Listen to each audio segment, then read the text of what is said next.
मैं अपने स्कूल में टीचर भी हूँ और मैं फॉर्म ट्यूटर भी हूँ। जी बिल्कुल सही सुना आपने, मैं फॉर्म ट्यूटर भी हूँ। और शायद आपके जहन में ये बात आ रही होगी कि मैं शाम के टाइम यहाँ पर कोई ट्यूशन क्लासेस देता हूँ 1-to-1 बच्चों को, या मैं स्कूल के एक्स्ट्रा आवर्स के अलावा बच्चों को ट्यूटरिंग कर रहा होता हूँ, जबकि ऐसा हरगिज़ नहीं है।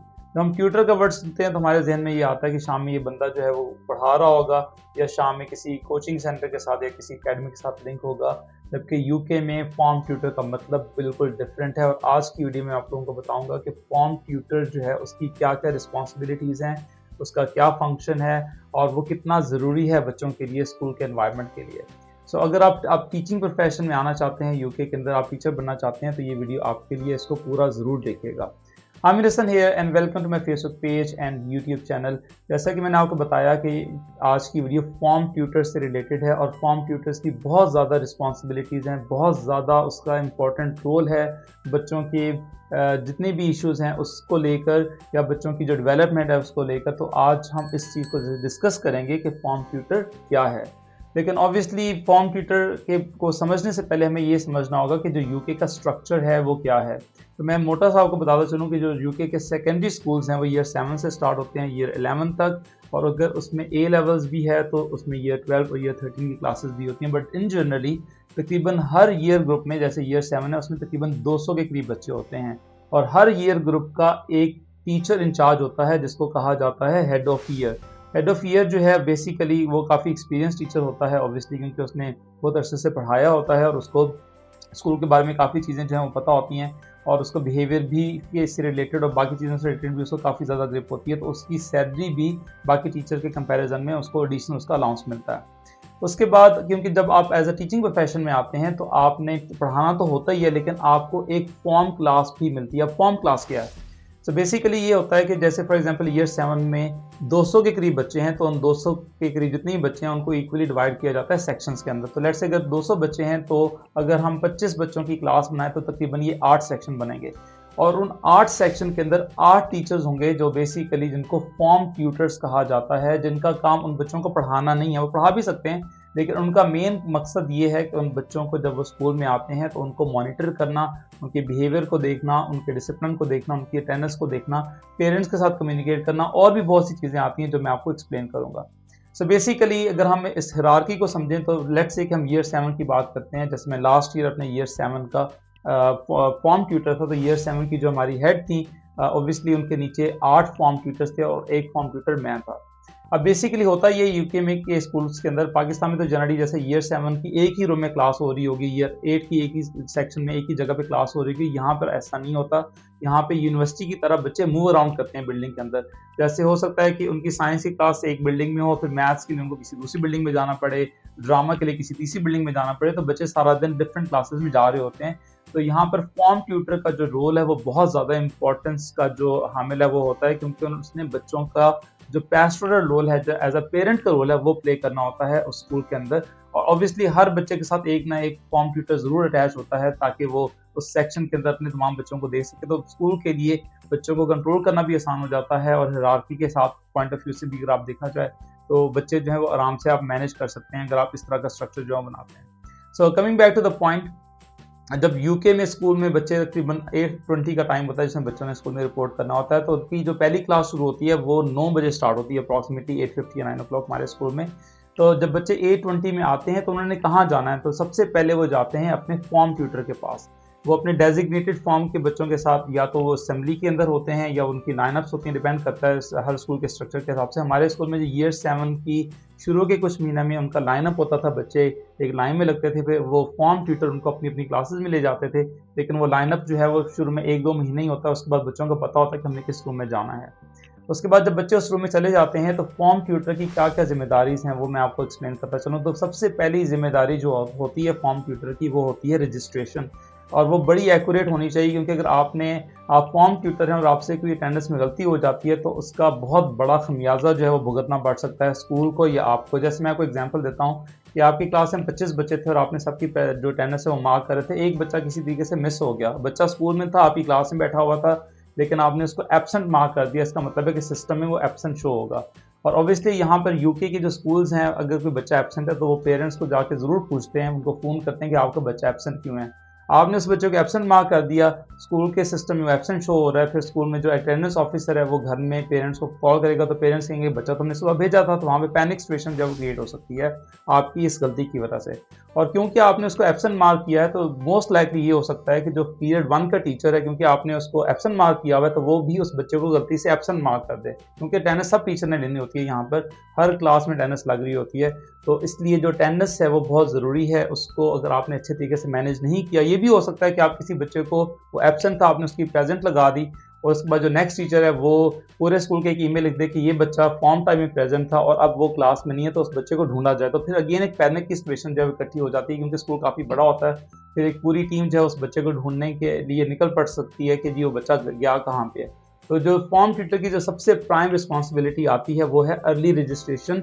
वो बहुत एक्यूरेट होनी चाहिए, ऑथेंटिक होनी चाहिए, ताकि उसके अंदर जो बच्चों की अटेंडेंस है वो सही तरीके से रिकॉर्ड की जा सके।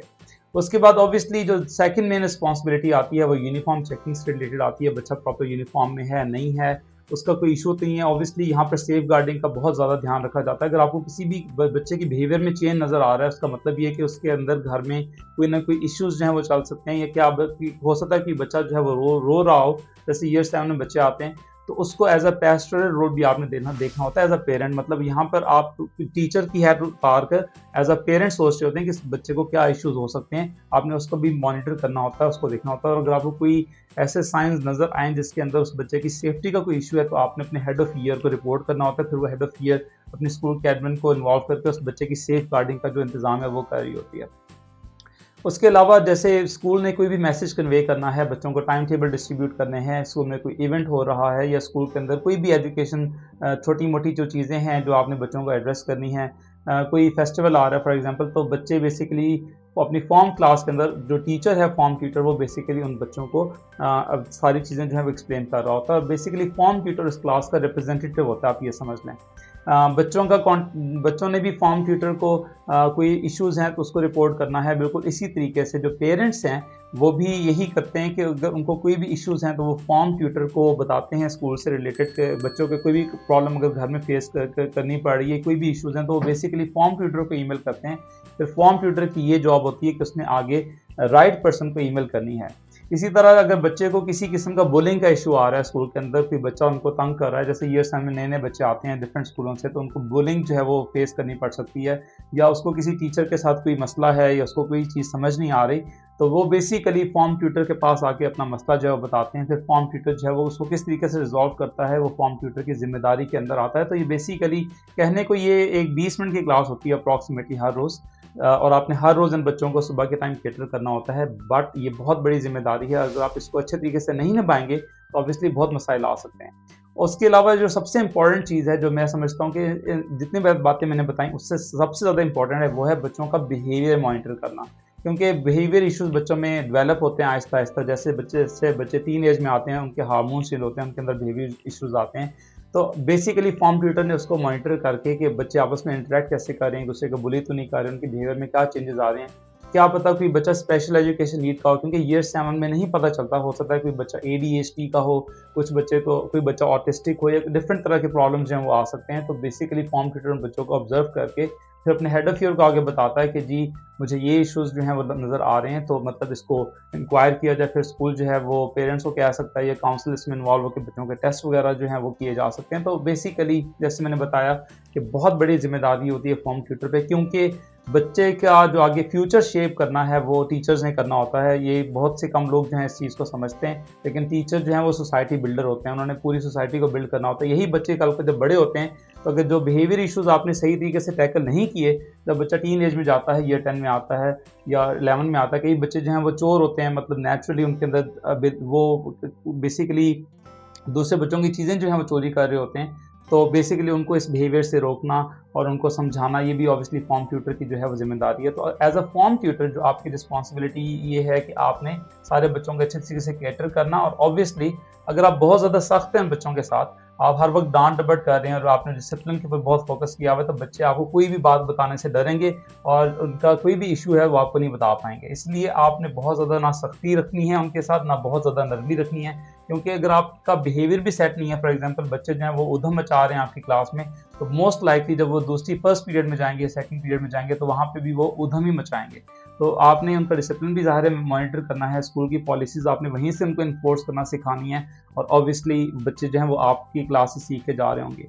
उसके बाद जो मुझे सबसे अच्छी बात लगी वो ये लगी कि जब जैसे ही वो क्लास ईयर 7 से ईयर 8 में आती है, तो आप अगर उसी स्कूल में है तो आप भी प्रमोट हो जाते हैं, यानी कि जो हेड ऑफ़ ईयर 7 है वो किस में चला जाएगा, वो हेड ऑफ़ ईयर 8 बन जाएगा। इसी तरह जो पिछले साल के जो फॉर्म ट्यूटर ईयर 7 में थे वो प्रमोट होकर ईयर 8 के फॉर्म ट्यूटर्स बन जाएंगे। जैसे इस साल, क्योंकि मेरा ये सेकंड ईयर है स्कूल के अंदर, तो मैं उसी क्लास का फॉर्म ट्यूटर हूँ जब वो 8 में चली गई है। तो बिल्कुल अगले साल वो 9 में चली जाएगी, फिर 10 में, फिर 11 में, यानी कि इन बच्चों को मैं बड़े होता हुआ देखूंगा अपने सामने ईयर 7 से लेकर 11 तक। और क्योंकि ये बच्चे मुझे जान रहे होंगे तो ऑब्वियसली इन बच्चों के कोई भी इश्यूज़ हैं वो मुझे पता होंगे, और इन बच्चों को इनके बिहेवियर को कंट्रोल करना, इनको कोई भी बात समझाना मेरे लिए आसान होगा compare to any other teacher, क्योंकि मैं उनका फॉर्म ट्यूटर हूँ और बच्चे मुझे अपनी बात ज़्यादा बेहतर तरीके से समझा सकते हैं, या मैं उनको ज़्यादा बेहतर तरीके से समझ सकता हूँ compare to any other teacher, क्योंकि उन्होंने मेरे साथ बहुत ज़्यादा टाइम जो है वो गुजारा होगा।